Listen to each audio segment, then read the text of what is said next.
In this video, I've got another delicious and super easy wild turkey recipe for you. Bacon-wrapped honey jalapeno wild turkey strips.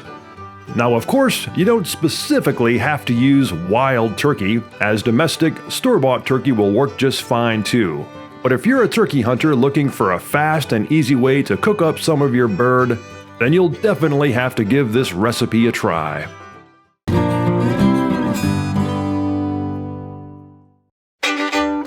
For this recipe, you'll only need the following ingredients: 1 wild turkey breast fillet, 1 standard size package of bacon, some Uncle Pookie's barbecue honey jalapeno love rub, and some toothpicks. Step number 1, get out there and go turkey hunting. And if you're not successful or don't hunt turkeys, then you can head down to your local store to pick up a bird. Step number 2, cut your turkey breast fillet into 1 inch by 3 to 4 inch size strips. Now you can make them longer if you'd like, but try to keep the thickness to around 1 inch so the strips cook evenly and thoroughly. Step number 3, coat your turkey strips heavily with Uncle Pookie's barbecue honey jalapeno love rub. A friend of mine from down south recently introduced me to this product, and it's fantastic. And don't let the jalapeno scare you. It's not super hot or spicy, and it's a nice, balanced, mild flavor.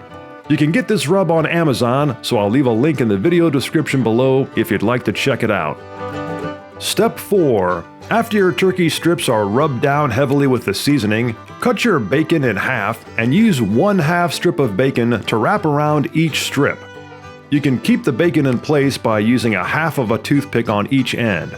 Just be sure to let your guests know about the toothpicks so they don't bite into them. Now, wild meat of any kind is very low in fat and tends to dry out when cooking. So I like to think of the bacon as a heat shield for the turkey strips to help keep the moisture in. But of course, the bacon also adds a wonderful flavor. Yes indeed, everything tastes great when wrapped in bacon. Step number 5, after your turkey strips are all assembled and ready to cook, you can either bake them in the oven at 355 degrees or grill them over medium to low heat. As far as cooking time, when the bacon is brown and fairly crispy, your turkey strips will be done. Typically, 15 to 20 minutes should be fine, but keep an eye on your turkey strips so you don't overcook them or undercook them. Man, is that good! And that's all there is to it. Serve your turkey strips nice and hot, either as is or with your favorite dipping sauce, and you've got a fantastic meal that the whole family will enjoy. If you'd like to see more videos like this one, be sure to subscribe to this channel and check out the 3 Minutes Outdoors website at 3minutesoutdoors.com.